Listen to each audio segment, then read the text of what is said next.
Welcome students, हम आज देखेंगे कार्नोफ मैप या के मैप का इंट्रोडक्शन।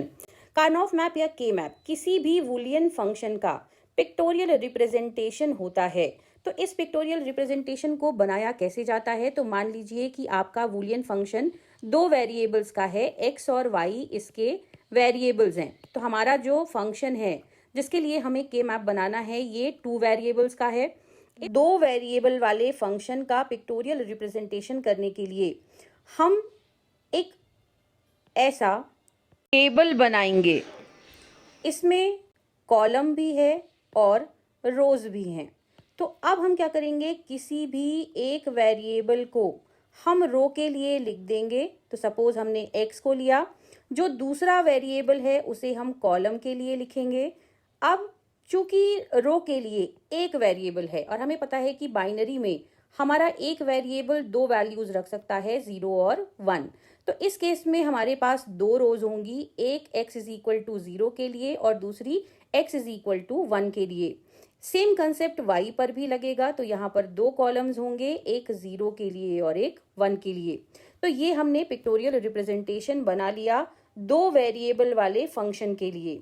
अब फंक्शन में दो वेरिएबल है, तो जो ये स्क्वायर है ये x और y की वैल्यू 0 0 के लिए है। तो 0 0 अगर आपके एक्स वाई की वैल्यू है मतलब आपकी मिन टर्म है 0। मिन टर्म मैक्स टर्म का कंसेप्ट हम प्रीवियस क्लासेस में देख चुके हैं। तो 0 0 के लिए है m0, यानी यहाँ पर आएगी मिन टर्म m0। ये स्क्वायर है 0 1, तो 0 1 यानी मिन टर्म 1, यहाँ पर आएगा m1।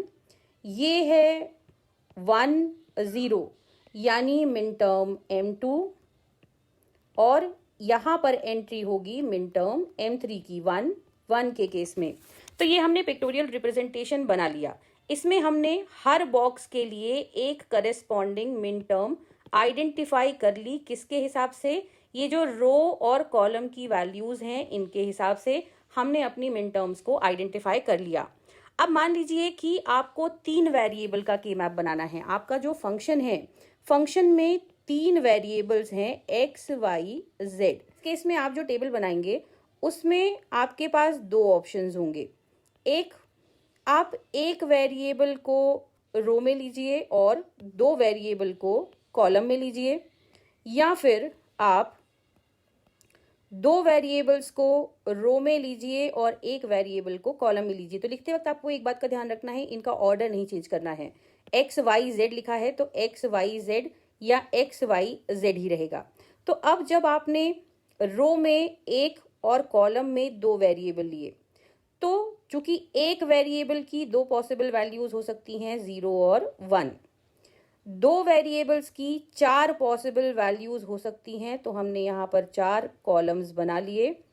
अब इन कॉलम्स को हमें नाम देना है। तो अब हम अगले पॉइंट पे आते हैं कि के मैप में आप मिन टर्म्स या मैक्स टर्म का जो रिप्रेजेंटेशन रखते हैं उसके लिए हमें ग्रे कोडिंग करनी पड़ती है। तो अब यहाँ पर आप जब कॉलम की नंबरिंग करेंगे, इस केस में आपको सिंपल बाइनरी कोडिंग नहीं करनी है बल्कि ग्रे कोडिंग करनी है। तो ग्रे कोडिंग जब करेंगे तो 0 0 के बाद आएगा 0 1, 0 1 के बाद आएगा 1 1 और फिर आएगा 1 0। तो अगर आप तीन वेरिएबल के लिए के मैप बना रहे हैं, एक को आपने रो और दो को आपने कॉलम में लिया है, तो आपके के मैप का स्ट्रक्चर ऐसा हो जाएगा। अब कहाँ पर कौन से मिन टर्म की एंट्री होनी है, तो ये बॉक्स है 0 0 0, तीन जीरो है यानी m0 के लिए है। ये 0 0 1 यानी m1, 0 1 1 यानी m3, 0 1 0 यानी m2। सिमिलरली यहाँ पर क्या हो जाएगा आपका, यहाँ पर हो जाएगा 1 0 0 यानी m4, देन m5, m6 और m7।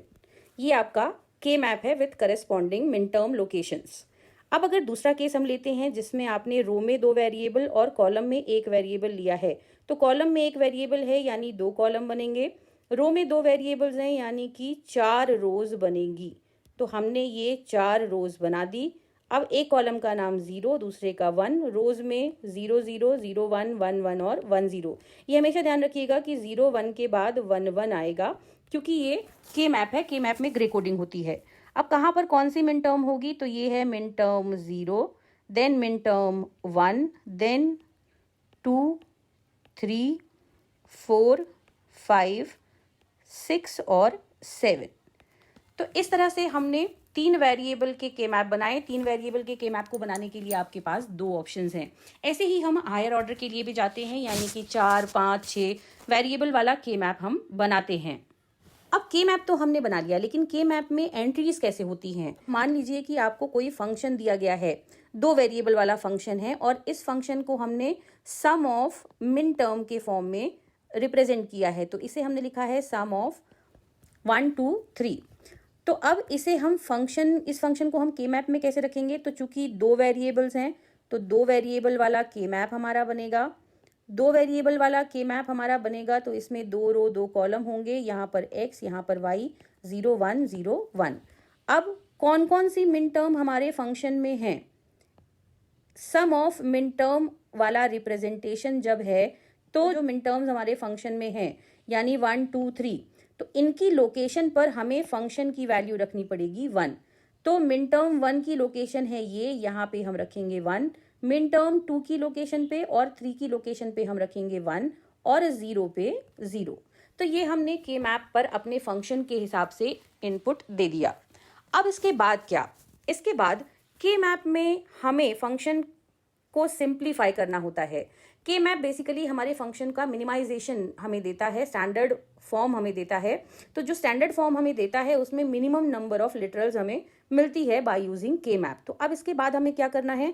इसके बाद फंक्शन को मिनिमाइज करने के लिए हमें करनी होती है पेयरिंग।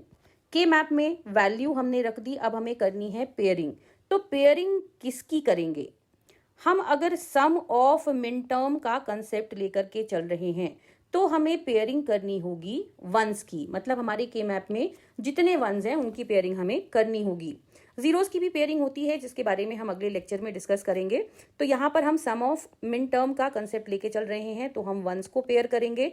अब वंस को पेयर करते समय आपको इस बात का ध्यान रखना होता है कि 2 की पावर n के हिसाब से हम वंस को पेयर करते हैं। यानी कि या तो हम 2 वंस को पेयर करते हैं, या फिर 4 को, या फिर 8 को, या फिर 16 को, ऐसे हम पेयर कर सकते हैं। 3 को, 5 को, 6 को, 7 को, ऐसे हम नहीं पेयर कर सकते। तो अब यहाँ पे हमारे पास तो कुल जो वंस हैं वही 3 हैं। तो अब हम देखते हैं कि हमारे क्या 2 के पेयर यहाँ पर बन सकते हैं। तो अब पेयर बन सकते हैं के लिए हमें देखना होगा कि हमारे के मैप में एडजेसेंट वंस यानी पड़ोसी वन यानी जो एक दूसरे के अगल बगल हो। तो एडजेसेंट वंस कितने हैं, और इन्हीं एडजेसेंट वंस की हम करते हैं पेयरिंग। यानी कि इस केस में हमारे इस के मैप में जो एडजेसेंट वंस हैं, अगल बगल वाले वन हैं, वो या तो ये है या तो ये है। अब यहाँ पर क्वेश्चन आता है कि ये दोनों भी तो अगल बगल दिख रहे हैं, तो हम इनकी पेयरिंग क्यों नहीं कर रहे? क्योंकि एडजेसेंट वन से हमारा मतलब होता है ऐसे 2 वंस जिनके बाइनरी रिप्रेजेंटेशन में सिर्फ 1 बिट का डिफरेंस हो। तो आप देखिए ये वाले वन का जो रिप्रेजेंटेशन है, इस वाले वन के लिए जो नंबर है वो है 0, 1, इसके लिए है 1, 1 और इसके लिए है 1, 0। तो 0, 1 और 1, 1 के बीच सिर्फ 1 बिट का अंतर है, तो हम इन दोनों को कंबाइन कर सकते हैं। लेकिन 1, 0 और 0, 1 के बीच 2 बिट का अंतर है, तो हम इसे कंबाइन नहीं कर सकते हैं। तो आपको हमेशा ये ध्यान रखना है कि एडजेसेंट वंस यानी कि ऐसे 2 वंस जिनके बीच सिर्फ 1 बिट का अंतर हो, उन्हें आप कंबाइन करेंगे। और कंबाइन करते समय आप या तो 2 को, 4 को, 8 को, 16 वंस को आपस में कंबाइन कर सकते हैं। और यहाँ पे एक बात का भी ध्यान रखिएगा कि प्रायोरिटी होती है हायर पेयरिंग की, हायर ऑर्डर पेयरिंग की। हायर ऑर्डर पेयरिंग की मतलब अगर आप 4 की बना सकते हैं तो उनके लिए 2 का मत बनाइए। अगर आप 8 का बना सकते हैं तो उनके लिए 4 का मत बनाइए। कोशिश कीजिए जितना बड़े से बड़ा हम पेयरिंग कर सकते हैं। तो अब अगले स्टेप में हमें करनी पड़ेगी पेयरिंग। पेयरिंग करते वक्त एक चीज का आपको और ध्यान रखना है कि हमें नंबर ऑफ पेयर्स मिनिमम मिले। तो इस चीज को अश्योर करने के लिए हम क्या करते हैं कि अगर हमारे पास जो पेयरिंग हम कर रहे हैं वो फ्री वंस की ही करें। कई बार हमें ऐसा भी देखने को मिलेगा कि हमारे जो एडजेसेंट वंस हैं वो किसी ना किसी ग्रुप में एडजस्टेड है पहले से ही, लेकिन हम उनको मिला करके एक और नया ग्रुप बना देते हैं जिसका वास्तव में कोई काम नहीं होता। तो हमें जस्टिफाई करना होगा कि जो ग्रुप हम बना रहे हैं वो सेंसिबल है या नहीं है। ऐसे ही minimum number of sensible groups को हम अपने फंक्शन के फाइनल रिप्रेजेंटेशन में यूज करेंगे। तो अब यहाँ पर हमारे पास जो हमने सम ऑफ मिन टर्म का कंसेप्ट लिया, हमने के मैप में अपने फंक्शन को एंटर किया। अब हमें दिख रहा है कि हमारे पास एडजेसेंट वंस दो पेयर हैं। कौन कौन से पेयर हैं? एक इसे कंबाइन कीजिए, दूसरा इसे कंबाइन कीजिए। तो अब हमने डिसीजन लिया कि हमारे पास फंक्शन को रिप्रेजेंट करने के लिए टोटल दो पेयर्स हैं, और दोनों पेयर में कितने वन हैं? दोनों पेयर में दो वंस हैं। तो अब इसके बाद हमें अगले स्टेप में पेयरिंग के बाद इन ग्रुप्स की नेमिंग करनी पड़ेगी। तो नेमिंग करने के लिए आपको क्या देखना होता है? नेमिंग करने के लिए आपको देखना होता है वो वेरिएबल जो चेंज नहीं हो रहा है, variable which is not changing, which is not changing, ये आपका रिजल्ट बनाएगा। तो variable which is not changing का क्या मतलब हुआ? अगर हम इस ग्रुप को देखें, ये वर्टिकल वाले ग्रुप को देखें, तो यहाँ पर x की वैल्यू 0 भी है जो इस वाले 1 के लिए है, और 1 भी है जो इस वाले 1 के लिए है। यानी x की वैल्यू इस ग्रुप में बदल रही है, 0 से 1 जा रही है। तो हम x को नहीं लेंगे। लेंगे किसे? अब यहाँ पर आप देखिए y की वैल्यू इस वाले 1 के लिए भी 1 है और इस वाले 1 के लिए भी 1 है। यानी y की वैल्यू चेंज नहीं हो रही है, और वो ना चेंज होने वाली वैल्यू है 1।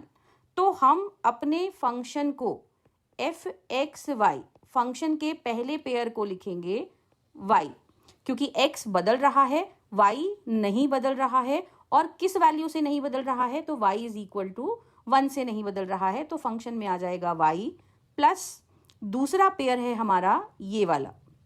इस पेयर में आप देखिए y बदल रहा है, लेकिन x कांस्टेंट है किस पर? 1 पर।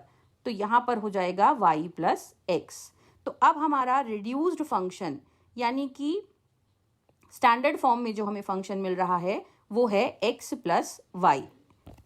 तो इस तरह से हम के मैप को यूज करके सॉल्व करते हैं। के मैप को यूज करके सॉल्व करते वक्त आपको ध्यान रखना है कि आपको अपने फंक्शन के लिए n वेरिएबल का, अगर आपका फंक्शन n वेरिएबल का है तो n वेरिएबल का आप पहले के मैप बनाएंगे, फिर उसमें फंक्शन में जो मिन टर्म्स हैं, फंक्शन में जो मिन टर्म्स हैं उन स्क्वायर्स पर, के मैप के उन स्क्वायर्स पर आप रखेंगे 1, बाकी को कर देंगे 0। इसके बाद आप एडजेसेंट वंस को कंबाइन करेंगे और पेयरिंग करने के बाद आप इनके लिए फंक्शन लिखेंगे। और फंक्शन लिखते वक्त आपको ध्यान देना होगा कि जो वेरिएबल चेंज नहीं हो रहा है वो आपके रिजल्टेंट फंक्शन का पार्ट होगा। तो इस तरह से हमें के मैप यूज करके सॉल्व करना पड़ता है। अब के मैप के बहुत सारे वेरिएशंस हैं जो आगे के लेक्चर्स में हम डिस्कस करेंगे।